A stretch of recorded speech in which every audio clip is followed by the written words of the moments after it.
Uh, mm, Shomom, can you make me whole first, full screen first, and then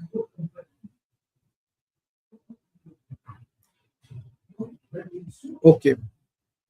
Hello, welcome everyone to the 34th episode of ICC Biz Live, where we interact with C-suite business people to give you high-level insights of business and life per se.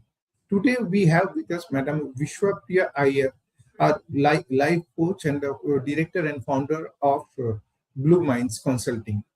Uh, now request to ma'am to come on stream. Well, Thank welcome, you madam. very, Madam, thank you yeah, very much. first, I will request you to introduce yourself to the audience, please. Surely, Mr. Ghosh, there's a small lag in our videos, so forgive me for interrupting you. Thank you very much for having me today. It's an honor to be here. Um, to introduce myself, you can call me Priya. I've been in the HR space for almost 22 years now. Academically, I'm an IIM Core Code. I'm an Oxford University scholar. I was an ambassador. I've studied organizational leadership. I'm also a master coach on the International Coaching Federation track. I've majorly worked in areas of leadership consulting, coaching, of course. I'm also a leadership assessor. I work with CXOs and minus one to help organizations get them to be ready for their future roles. Um, a majority of my life has been in Bangalore. I've currently located in Gurgaon the last 2 decades, similar to my career trajectory. If I were to describe myself in one word or as a creature, and I put this up even on my LinkedIn bio, I would call myself an amoeba. I think my entire journey, both personally and professionally, has been about changing, adapting, transforming, trying to very functionally sabotage, cannibalize my previous versions to move into better versions. And that's what also put in the seed of wanting to become a coach. And of course, as an HR person, I've been in roles where I've worked with um, various hierarchies to help people discover themselves. But working with the C-suite came in very closely when I was discovering my own challenges, as I hit my mid-career, senior career sort of roles. Um, Today, I work with individuals and organizations. I run my own practice. Last 8, 9 years, I've been running my own practice. I've worked with about 300 plus organizations in the B2B, B2C, and B2E space, helping people and organizations be their better versions. And thank you once again for having me here. Back to you, Mr. Ghosh.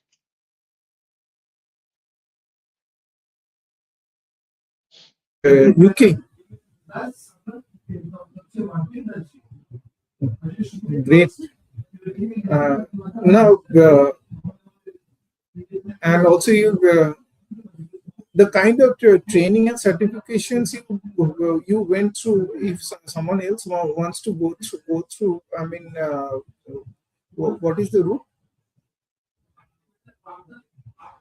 I assume you're referring to the coaching track, which is the International Coaching Federation Master Coach credentialing.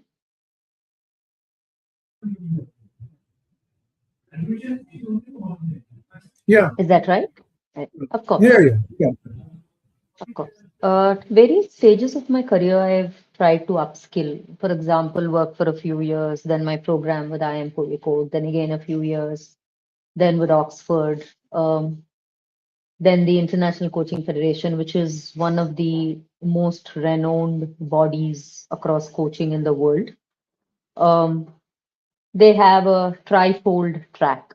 It used to be called level one, level two, level three earlier. Now it's called ACC, PCC, and MCC. So you go through intense training, coach training, like they call it. You'll have to pass an evaluation. You'll have to write an examination, which was called the CK earlier, coaching credentialing examination. But now I think it's called the examination merely, the coaching examination.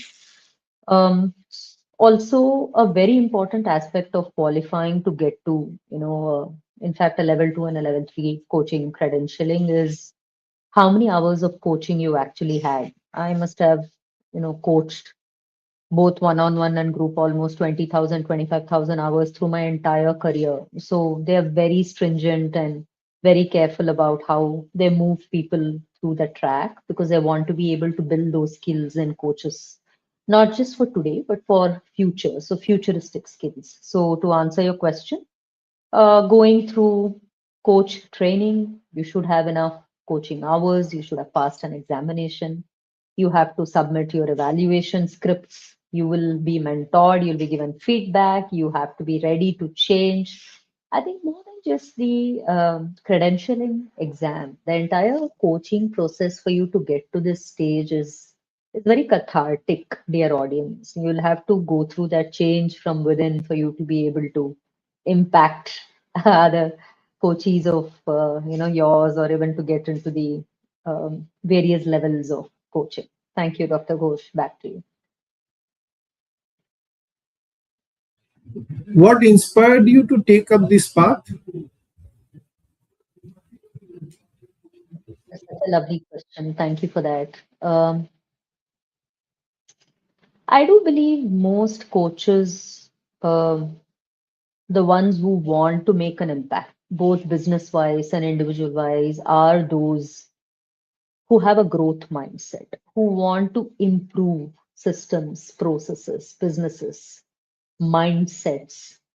Um, I had a very conservative and a traditional upbringing. I come from the south of India predominantly. I was born and raised in Bangalore, and like I mentioned, I worked across geographies. I've been in the north of India now 20 years. So adapting, transforming, um, change mindset is something that I realized people struggle with, and I battled with it myself through my career journey, my life journey. Hence, I think a very basic thought process of wanting to help myself, help others grow, and that um, growth mindset of wanting to keep improve learning was a huge, huge factor. I started the credentialing way back.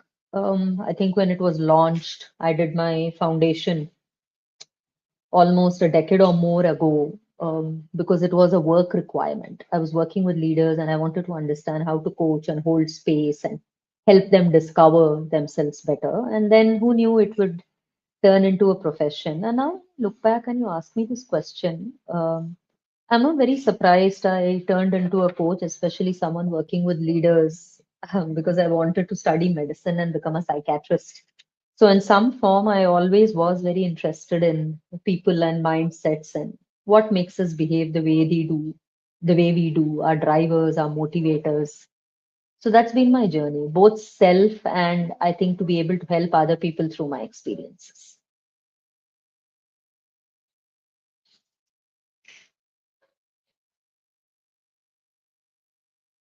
Back to you, Dr. Ghosh. So mostly you help senior management people, right?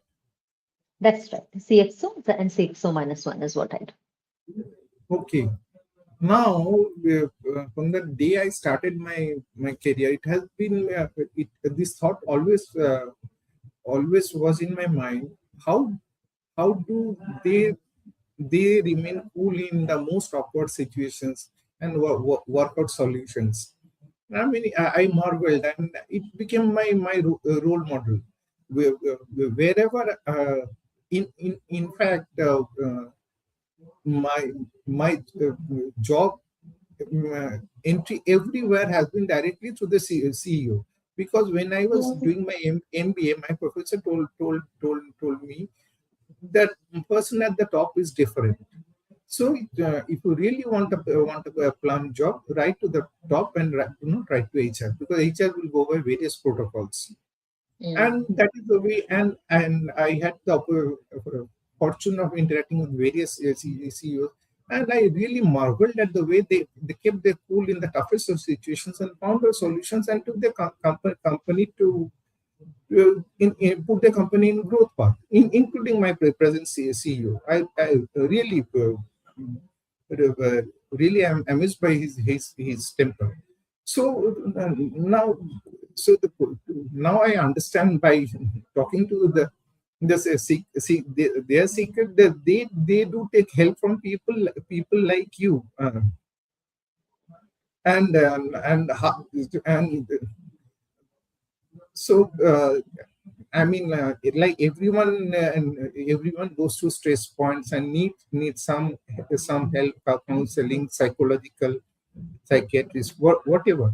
And you are one solution for the CEO of the day. So, how do you help them?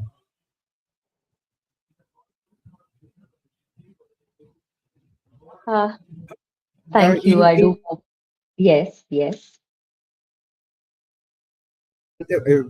you uh, must have must help out people in different age bracket, profession, gender, and each one will have their different issues. So how do you help? How do you customize your help? How do you help? Rather you take it as two questions: how to help the top level people, and how to help other younger age people, but different gender, different professions.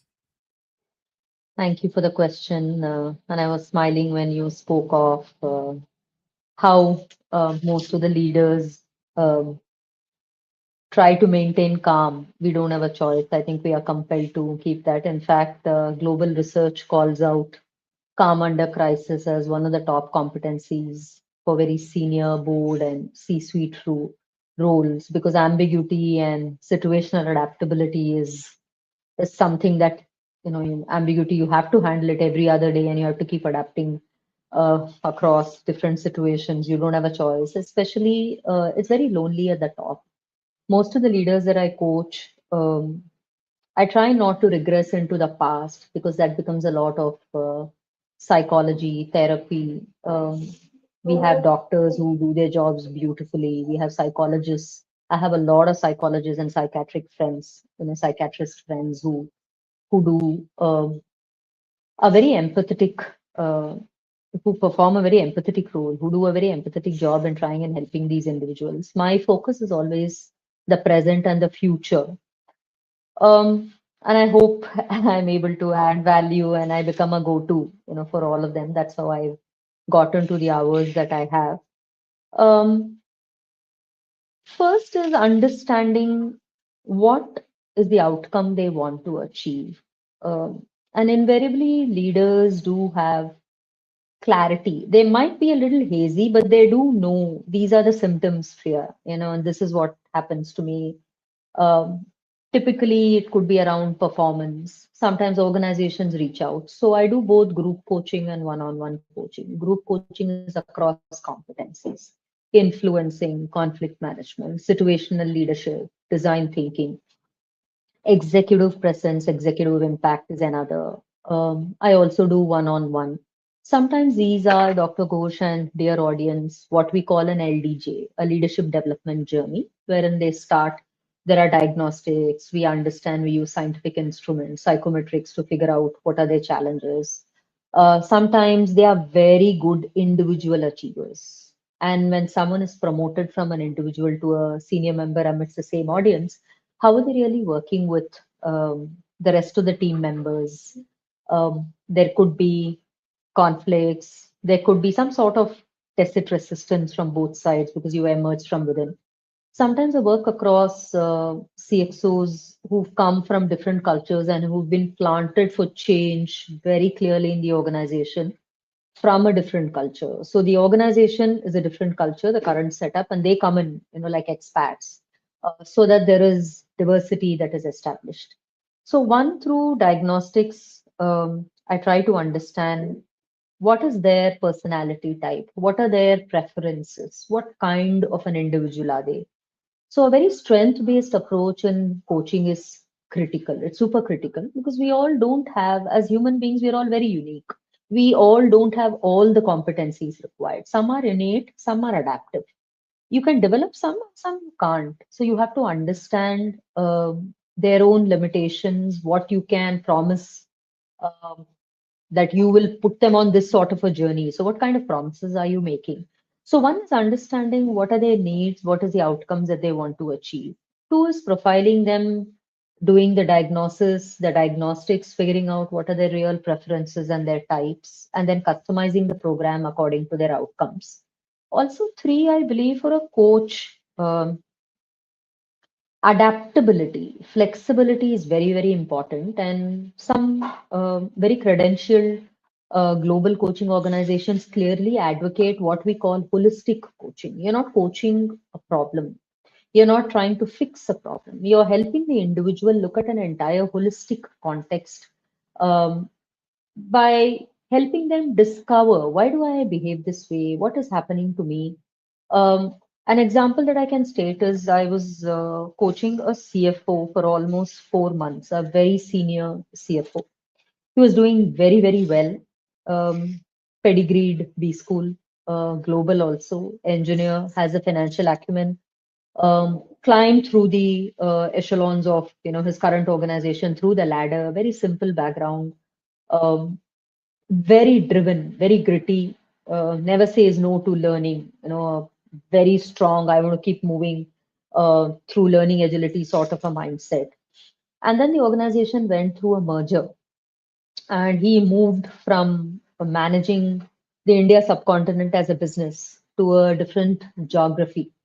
So he relocated, he was given all the benefits. And in the India scenario, before he left, he went through a 360-degree feedback. And that's when he came saying that I want to prepare myself for succession readiness, like we call it. So it's a succession coaching.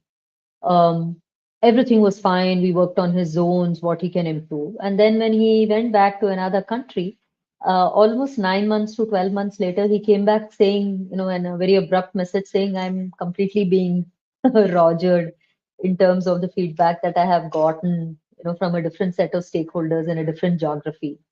And then we began our coaching again, and we figured that what worked for him as a style here had to be completely changed in a different geography, in a different culture. Aggressiveness, telling them what to do. It was already very systemic, quite evolved, the the merged entity. So he couldn't be very authoritative or just telling, like I said. He had to take people along. So these are the sort of struggles leaders have. They're lonely, they need a sounding board, they did well in their previous roles, they don't know what to do next, or they're ambitious. I also write on LinkedIn. I'm a micro influencer, and one post of mine went viral. It did very well amongst the rest of them. It says growth before access. All of us want access to a role, to a title, to the ESOPs, to the rest of the benefits, the entire media, literati, like I call it, when you are in a leadership role, but it also comes with your readiness. So growth comes first. We have to punch one level above. We have to believe we are ready for the role.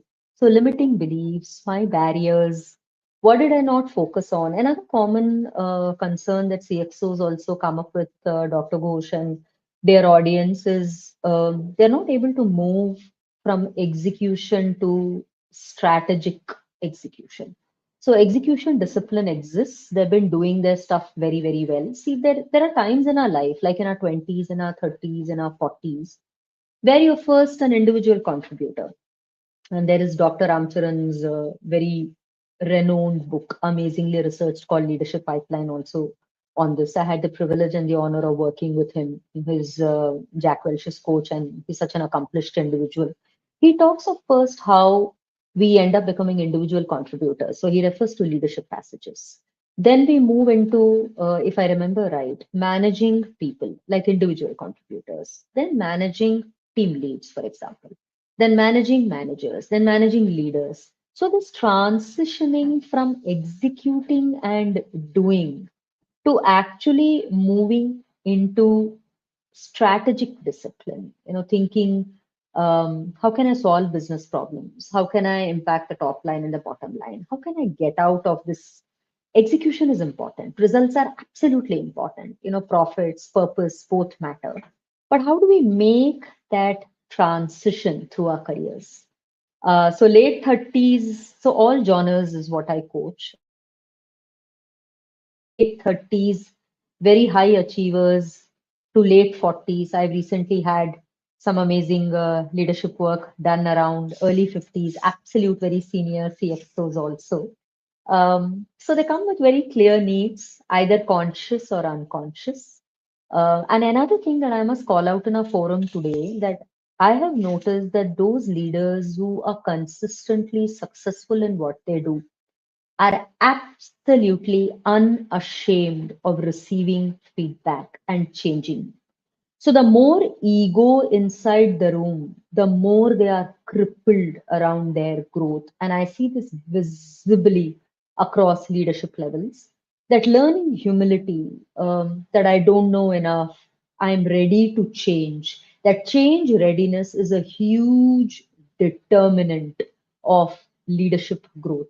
I was reading this article about how Mr. Obama, who's known to be such an amazing orator, he has his entire team of those who build his script, who help him with his entire impact and presence. How after every amazing talk, he gets all of them together, meets with them, and asks even the youngest member, who might be half his age, saying, "How did the talk go? Anything that I could have done better? Is there any feedback that you have for me?" So, absolute egoless state, when they are in that state, your outcomes are fabulous. So, what kind of outcomes? How do they see themselves? The diagnostics through the entire process of peeling the layers, asking questions, probing, discovering, and then helping them achieve their outcomes. Back to you, Dr. Ghosh.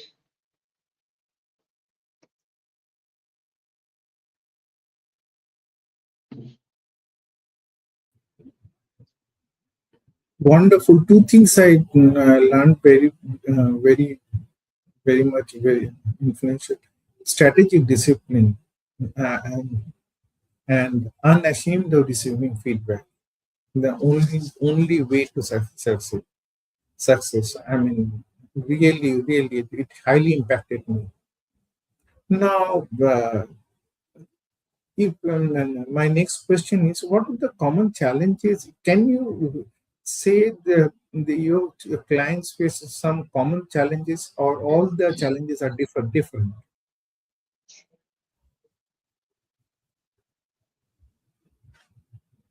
You're making me reflect with this question. There are some patterns, if I may use the word, which need reframing in leaders. So there are some similar challenges, and there are some which are very unique also. Now, what do we see as patterns of similar challenges? I've called out some of those in the previous question that I answered. Um, am I ready for the next role? Performance for succession. Today, I'm doing a CXO -1 very well, but I have to rapidly and radically change when I move into a CXO role. So the next 3 months, 6 months, 12 months. So my self belief, the imposter syndrome, like we call it, and I've also realized imposter syndrome initially was coined more for women as a gender, but I see it is true across all genders, and depending on our background. Some of them come from very simple and humble backgrounds, and they worked so hard. They've been so adaptable and willing to change that have gotten to a certain stage, but they go through self doubt. Second, I see is fear of failure. I once coached a very senior leader, a CXO again. I think he was a sales and marketing leader. And when we went deeper, I figured his fear of, he was actually procrastinating. So the pattern was procrastinating, and the organization sent him and a set of people to be coached by me. And it was over a period of time. Coaching, by the way, is not an overnight piece. You have to be willing to put in the work and change yourself. So his patterns were procrastinating decisions. So he had gotten feedback that he's fearful. He puts decisions off. Sometimes it gets very delayed. He waits for the problem to solve itself. And then when we started probing, we did the diagnosis, we had our conversation. See, there are also a lot of coaching probes, and coaching is a very surreal process. Of course, you need your frameworks. Of course, you need knowledge holistically about the individual situation, his context, his background, his whole being, like we call it. But it is extremely intuitive. This is what I have learned through my coaching journey. You're sensing what is happening to them, while you're meeting them. Um how are they responding? How are they reacting? What kind of patterns are you spotting? And to be able to call that out, you need to create what I call psychological safety. There's a global model around this also. So I noticed that it was all around his fear of failure. He came from a very humble background where he had to work very hard. He was a gold medalist, he was a topper, he had been laid off, in his early 30s in a role. Though he felt he had performed very well, he was double promoted in the same role. He'd been given a global portfolio from a local portfolio, and maybe things didn't go right for him. Sometimes it's also about the organization's need. He was quite mature about it. He was quite professional about it, but it had impacted him at a very deep level. So, self doubt, am I really ready? Fear of failure, fear of what will the world think of me, comparison again. My batchmates are like this, they're getting this sort of a compensation. They've got these global roles. I was a topper, it hasn't happened to me. I feel restless. So there are some patterns like this which are similar, and those which are unique.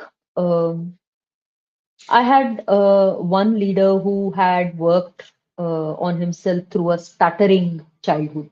He came from a sort of a family of abuse. I also connected him with a friend of mine who's a psychologist. We helped him because coaches are very clear and we are taught to be ethical in our work, which is very, very important in the coaching journey that we do, because this is someone's emotions that you're dealing with, their own, the child in them that you're dealing with. And then we figured, his stuttering externally had stopped, but inside his head it continued. And he came for executive impact, for presence, for using his voice. So some are similar, some challenges, some are very unique. Mm, It is mostly, if I were to look at it, now that I reflect on this question, it is about what we think about ourselves. Second, what we think the world thinks about us. So somewhere authenticity takes a big thrashing amidst profits and the expectations of our roles. We become our roles, and some of them struggle in balancing their truth, their authenticity amidst tough decisions. There are some projects I've done where a certain set of individuals were a part of a team who had worked on a global redundancy project in their organization. And out of those, their own roles had gotten impacted. Um, and suddenly, from working as a team, they got pitted against each other. Is A's role meatier than B's, or why is A being asked, to go? Why has B been elevated?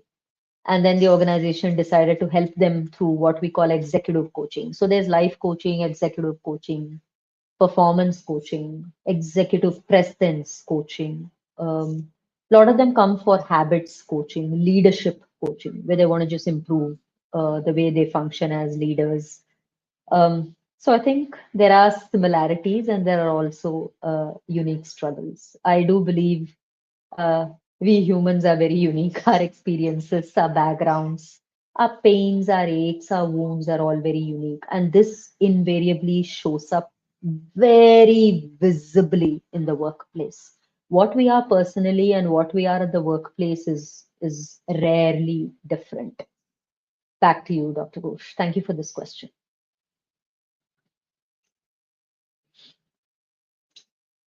What we are personally and what we are at the workplace are not different.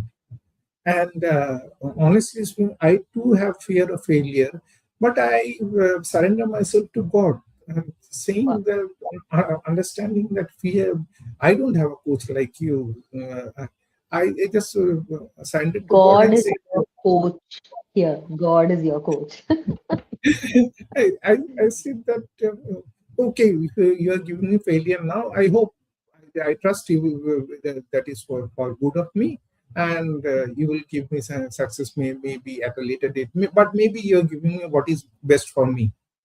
That is a way. But how do you how do you help your clients to overcome their fear of failure? Thank you for that. Fear of failure is very, very real in the real world, and when the stakes are high, there's a lot at loss. There is a lot at loss. Their credibility. Um, some of them that I coach are out in the media, and some of them we also end up becoming closet coaches because then they are viewed as, having a coach because there is a problem with you. So that also exists, by the way. Um,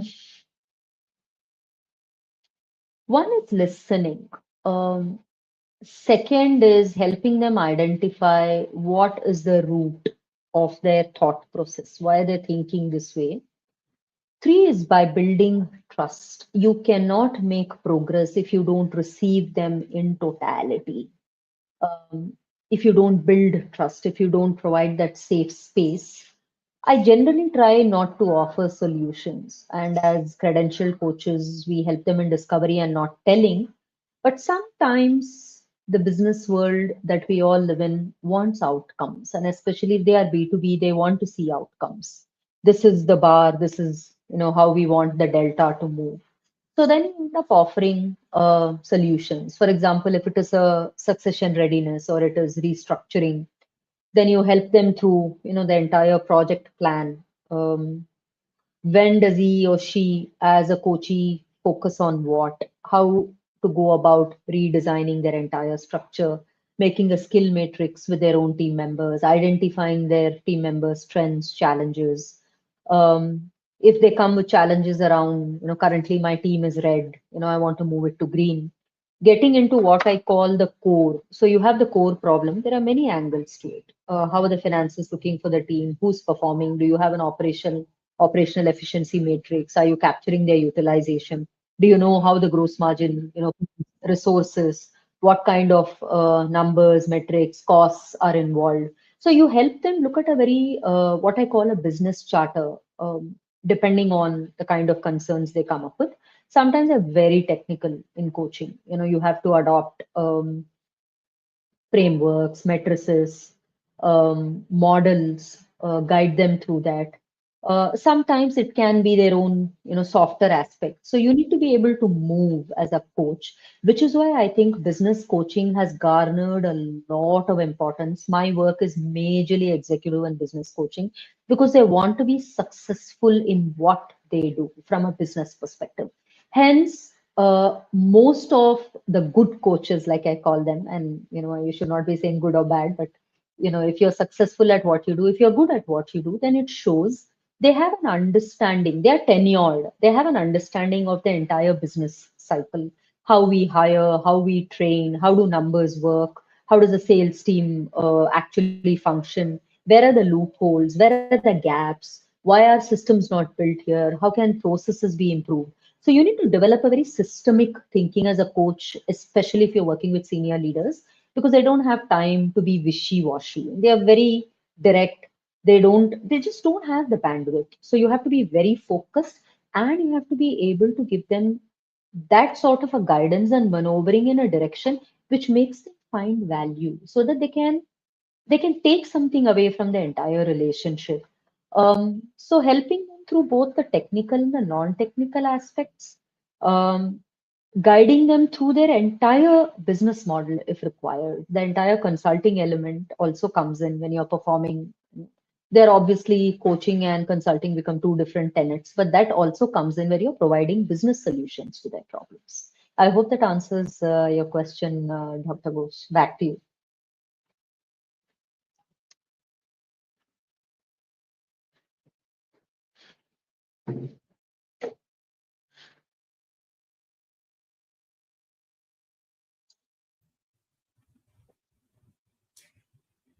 Yeah, I only keep on learning today. Have you written any book on your work? Thank you. Not yet, but over the last 6 months, I've had a, a Please, huge please do. Please do. thank, It thank, will help us a lot. And thank you. now, now, Mike, uh, question is, do you use any tools or frameworks to help your clients? You must, but what are they? And following question is, ultimately the your aim is, yeah, what I understand, you work on the mind or emotional intelligence, and how to help in increasing EQ.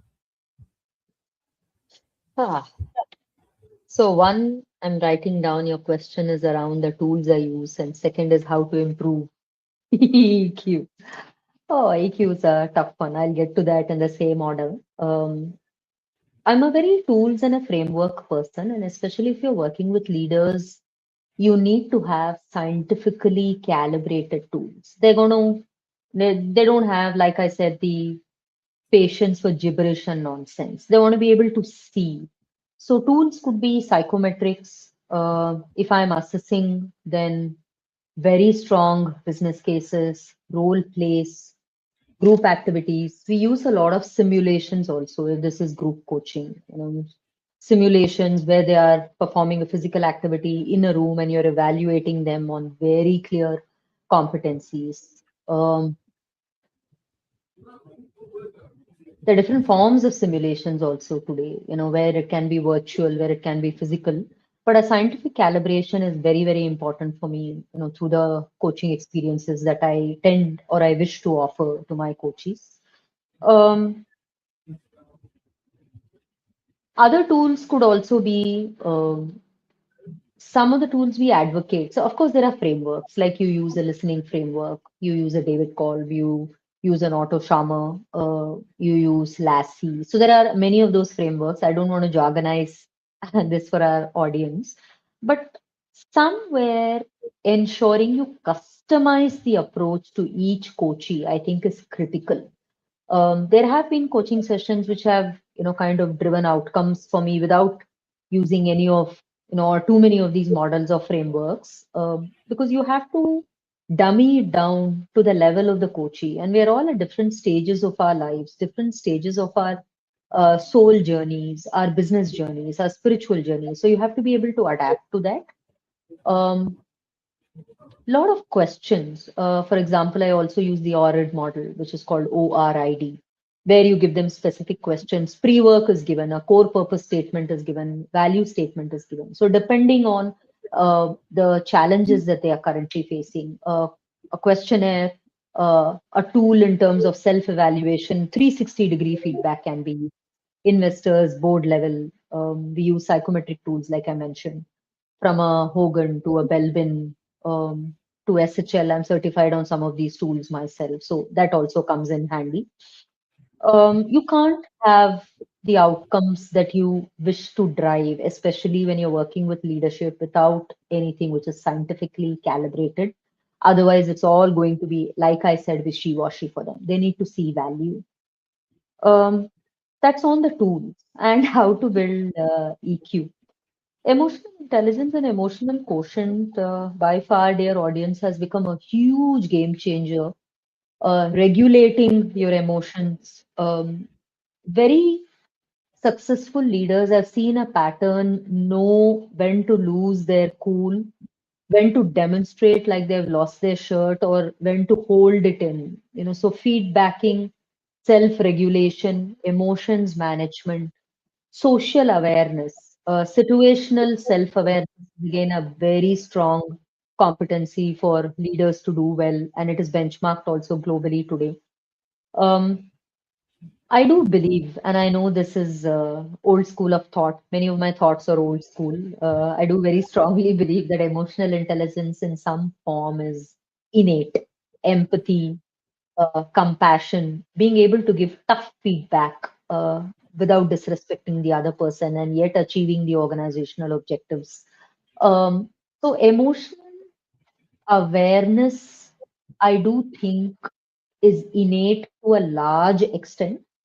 However, if someone is willing, you can very consciously, through awareness, through mind mapping techniques. There are lots of techniques for brain programming and changing your Atomic Habits, for example, is such an amazing book. I've done workshops on those. So there are certain habits. I also call this the imaginary traffic light, between your head and your mouth. So there is a thought, and you use a traffic light, whether it's on green or red, before you want to articulate that thought. So it is majorly, I would say it's maybe 70-30. 70 could be innate, but for leaders, if you want to do well, you have to flip and develop that ability. Listening, compassionate, vulnerable leadership, servant leadership are big schools of thought today. And loyalty, getting people to be driven and motivated beyond the compensation that the organization offers, it only comes if they feel seen, heard, valued, recognized. And all of your, of course, no offense to those, but in my opinion, your um, all of these fun and frolic that happens in organizations are only at a certain softer aspect, because as you move up, your challenges increase, both organizationally and for individual leaders also. Hence you need to be able to understand what is it that your audience wants, what is it that a coachee needs, a leader needs, from a driver perspective, from a motivator perspective, and develop that and provide them with opportunities, to ensure we are able to retain talent and bring in profits today. So that's my opinion and thought process on emotional intelligence. Back to you, Dr. Ghosh.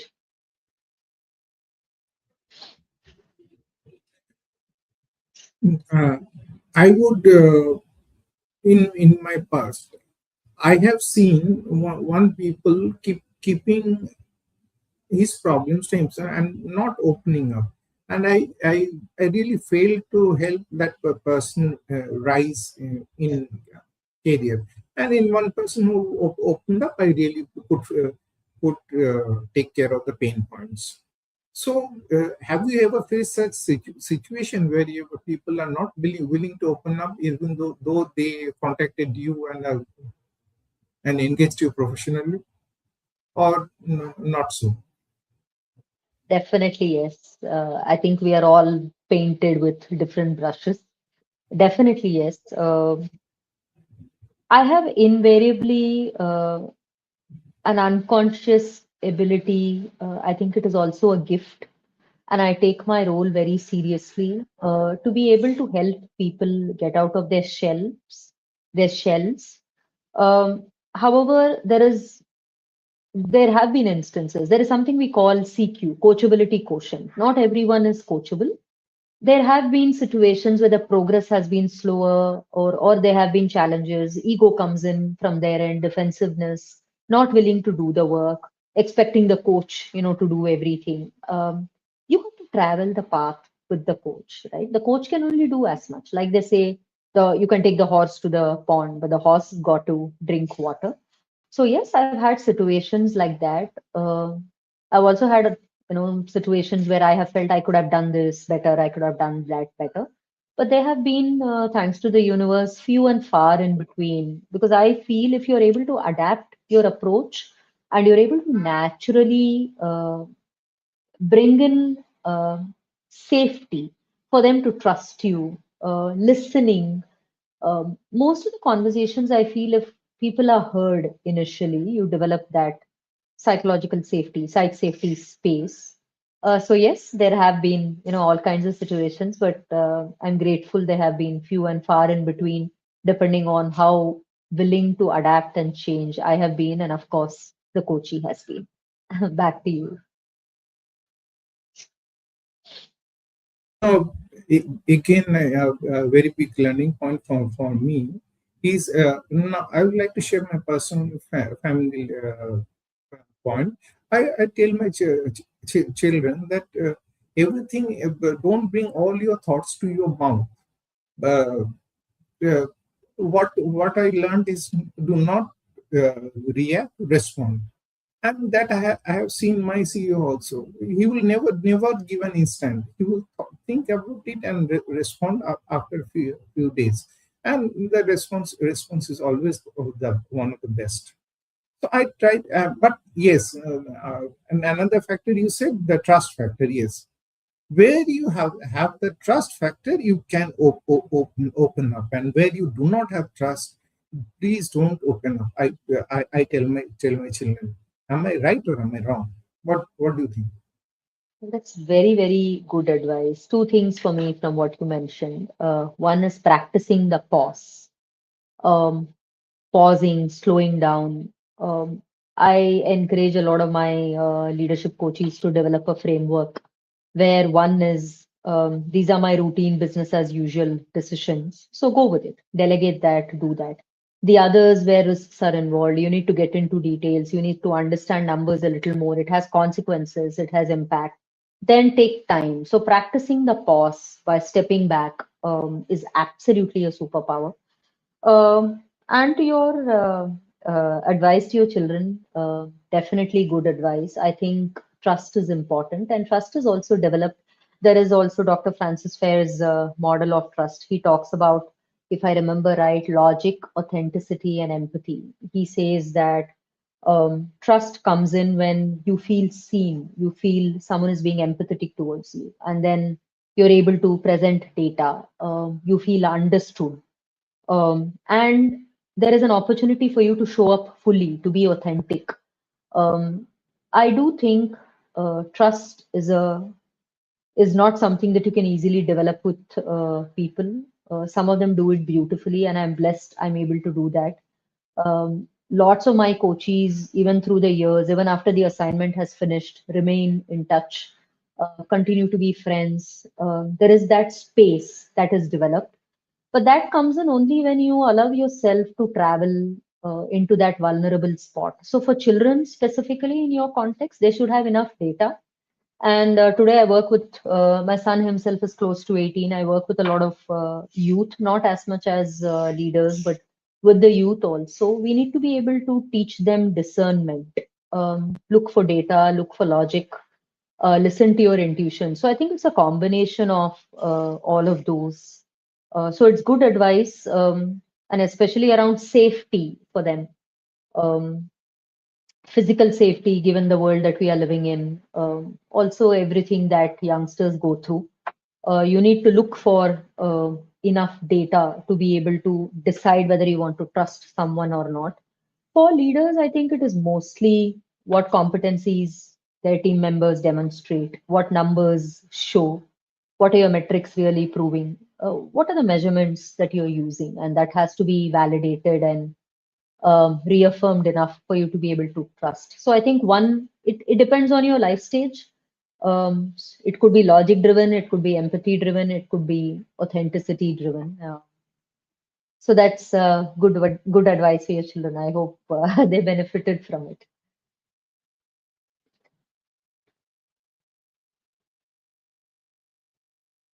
Movie.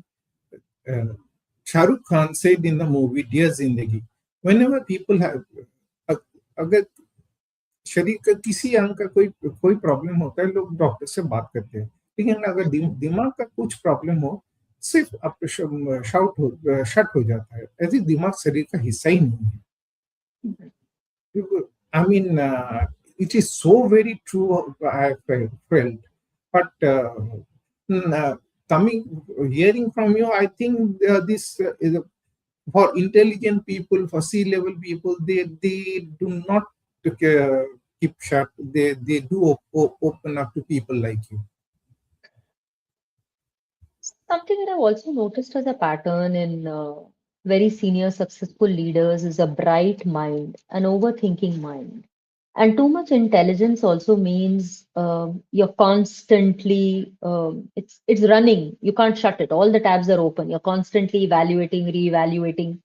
Um, there is a sense of I want to do this right. So they're trying to find, and people look up to them, right? There's pressure. I need to solve problems. I need to fix business situations. So definitely yes. And by the way, Shahrukh, Mr. Khan remains one of my evergreen romances. I remember bunking college. I was a good student. I wasn't known for bunking college, but way back when Dilwale Dulhania released and watching it in the theater for 11 times. So he remains my evergreen hero. So now coming back to your question, what he said is absolutely true. Um, I think the physical wounds are visible and hence they get treated. But the mental wounds can have a lot more impact because of a society's conditioning. And I see this in male leaders, especially. You can't, you feel the financial burden, you can't fail. You got to be, of this line in this comparison, the provider, the protector, which is true. However, I do think the world has come a long, long way um, in breaking this myth. We haven't gotten there yet, like we have across the rest of the geographies, but we are getting there. Um, that it can, the realization, the cognizance, the awareness that it can impact their entire life if something which is mental is not treated as much as maybe even treating a physical wound. The bias is changing, the stereotypes are changing.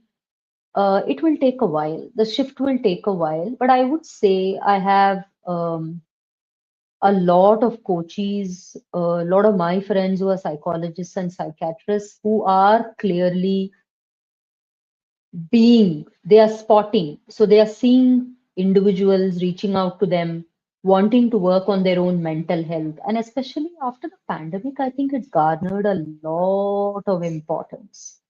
I remember going through my own restlessness through the pandemic. All my work from physical became digital, especially the first 3 to 6 months. It was crazy. And I think research also says that domestic violence and mental illnesses kind of skyrocketed through the pandemic times. So it's changing, but it will take a while. Um, but it has improved for sure, Dr. Ghosh.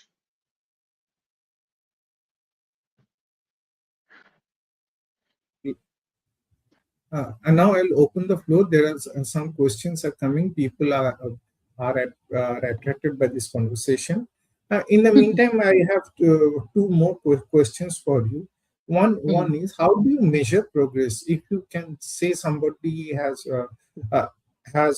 improved EQ or been able to handle challenges himself or herself, how do you measure progress? And next question for you is while handling them, don't you get emotionally discharged? I have my own relative is a psychologist in Australia, and her husband is a psychiatrist. And my relative does get discharged, and she comes to me for counseling. Who knows nothing about psychology or psychiatry? But she opens and it's a WhatsApp call, and we have such a long time gap. But still, she comes to me for counseling. So my question: how do you measure progress, and how do you recharge yourself? Thank you for the questions. And she's lucky she has you. I'm sure you are a very unconsciously natural psychological safety provider, which is why she's reaching out to you. I'm happy for her and thank you for doing what you're doing. Your first question on measuring progress. One clearly is through metrics. Many of the organizations who do group coaching and one-on-one coaching, especially in the B2B space, have pre and post through the journey. So it could be a psychometric tool. It could be 360-degree feedback. Um, it could be someone who viewed them this way. We also call it critical incidence methodology, where you're doing behavioral event interviews. You're trying to assess how they behaved earlier and how they would behave now. So there are tools very clearly in terms of metrics to show how you changed. Um, the second part of also seeing progress is it's visible. See, they come back sometimes saying, earlier I would make decisions this way. I would be overawed. I would be overwhelmed. I made this mistake 6 months ago and I'm carrying, that and it's defining me. And I feel I'm dying every day, making similar decisions with the fear that it's going to go kaput the way it did earlier. However, there is a saying, right? If you are now smiling at places where you cried earlier, it means you've healed. I think that's exactly the definition of visible metrics here. If you catch yourself with that awareness that I used to make this decision like that earlier, but now I'm so much less inhibited. I have so much less fear. I'm courageous when I make that decision. So the same situation, more functional decisions is a visible improvement. So you have metrics, you have tools, you also have visible demonstrated behavior. So that's for your first question. The second on the emotional impact, I wouldn't say it doesn't impact me, Dr. Ghosh. It is hard at times. I'm also an empath. I'm what people call I think it's HSP, highly sensitive persons. I do believe that your ability to clue in into someone's emotions is both a blessing and a curse because you are able to intuitively understand them. Over the years, I think I have learned to detach a lot more. It does not mean I'm not invested in my coaches. It just means that I have to show up fully without my emotions to be able to help them. So I've learned to embrace it and not absorb as much. However, there are seasons, in consulting and coaching where there's a lot of work that happens, back-to-back sessions. You're sitting in very intense conversations. There was one recent project I did where I had to travel to another location. I took an early morning flight, which means I had to wake up at 3 a.m. in the morning, and I closed my day almost 10 p.m. in the night. Then I flew back the next day. It does get very intense. I'm naturally, as a style, an introvert. I may not look it, but I can recharge with myself. So there are times I have learned to move through the crests and troughs of work. There are times when I don't step out. I'm just reading, scrolling, doing whatever has to be done. Thank you. Some questions are coming in. I'll get there. So recharging myself. Um, Not absorbing it or jumping into awareness, like I said earlier, saying, hey, this is happening to me. Oh, by the way, I'm also heavily into fitness and spirituality. I started powerlifting 5 years ago, post the pandemic. Also, age, body changes for a lady. That is a huge, huge therapy for me. My 4 times a week, 5 times a week that I hit the fitness center in the morning. My spouse and I started doing this regularly as a practice. It is just my place of worship.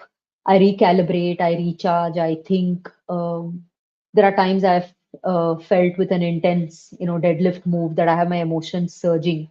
So I think we all need that one God, whatever is your God, walking, journaling, friends, loved ones, spending time with children. I simply love kids, especially the smaller ones because my son's grown older. So even during our evening walks, which I use for cardio, I'm very drawn to these small pleasures of life. So I have learned, um, I think I'm still getting there, but I have learned not to absorb it and live life in the moment. And I also understand the perils and the hazards of absorbing others, a coach's emotions, then I can't show up for them fully. So I have developed a state of detachment so that I'm able to be able to help them move towards their outcomes in a detached, attached state.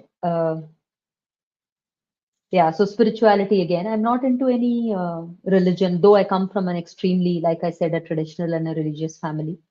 Um, but quiet time, stillness,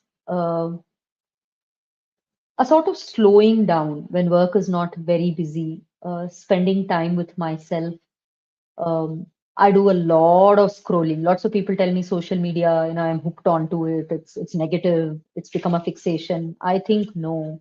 If we know how to balance what could turn into a healthy addiction, moving it into a healthy addiction, I think there's so much information out there. um, so it's a journey.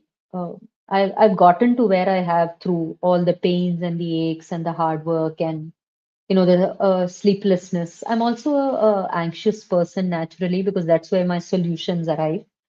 I have become more aware of it, and the physical fitness element helps me sleep better so that I can come back recharged the next day.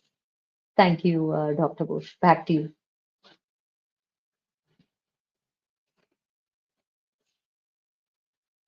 Unmute me, please. There's one question. How could we manage conflicts among teams? And before that, I must tell you, I'm a follower of Swami Vivekananda, who always teach, and Lord Ramakrishna also, always teaches work, work, work, but be like a servant. Do your work, but don't get attached. Detach from everyone whom you are, and you have followed it in heart and Absolutely. soul. One kudos to you. I have not succeeded in detaching so much as they have done. I'm, Kudos to you. I'm getting there. Thank you so much. I'm getting there. I'm trying to practice it. A lot of people do feel that detachment is a negative competency, but I do feel if you want to really show up in your duties, both personally and professionally, you have to detach yourself from outcomes, from success.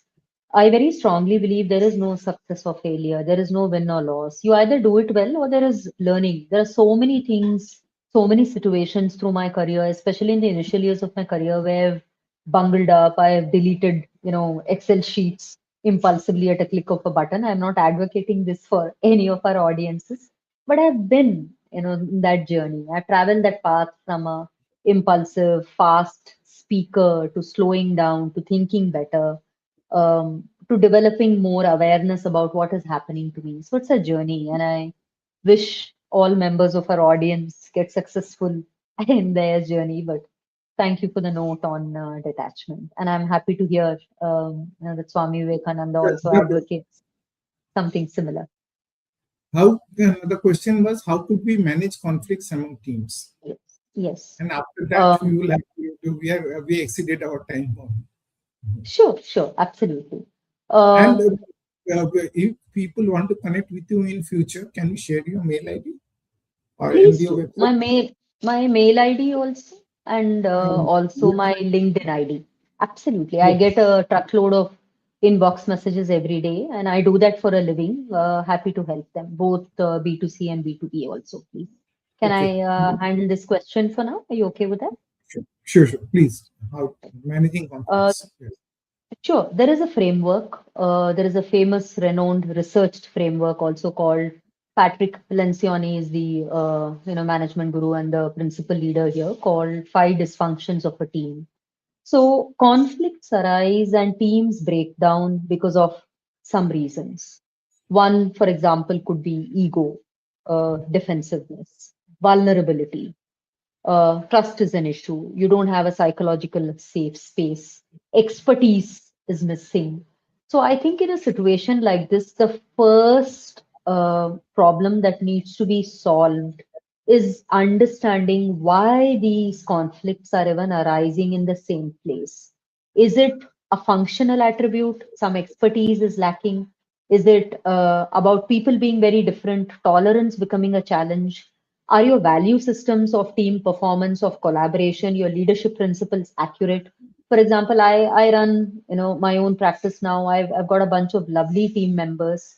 It is known that we will not tolerate political behavior. They have to collaborate with each other. They are respected. I don't cross boundaries, nor they cross boundaries. So I think setting the ground rules in place will help you handle conflicts very, very well. Second, from a functional point of view, having goals.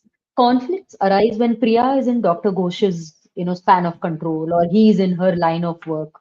So getting your OKRs, your KPIs, who does what are the expectations? So expectation setting, goal setting, cultural expectations, coming into place, what values, what behaviors are negotiable, non-negotiable.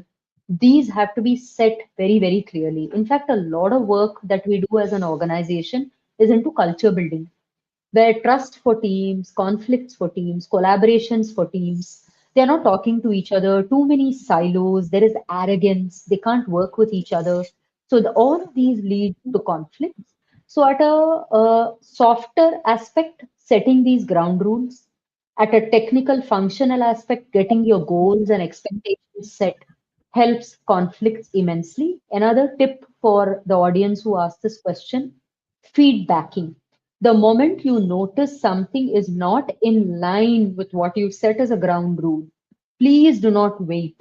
This, corporates, and I've been in, this domain all my life, like I said, and we end up waiting for the right time for feedback. End of the year, biannual, annual, no. Give immediate feedback in a kind, professional manner so that this is not repeated. Let them know this is not tolerated in a respectful manner. That is a game changer when it comes to conflicts. And I hope this has helped our audience. Thank you, Dr. Ghosh.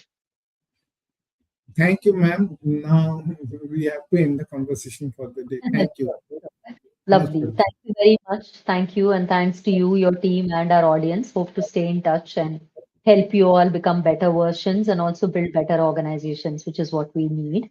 Have a good evening from India if we have any global learners also. Bye bye. Thank you, Dr. Ghosh. Thank you.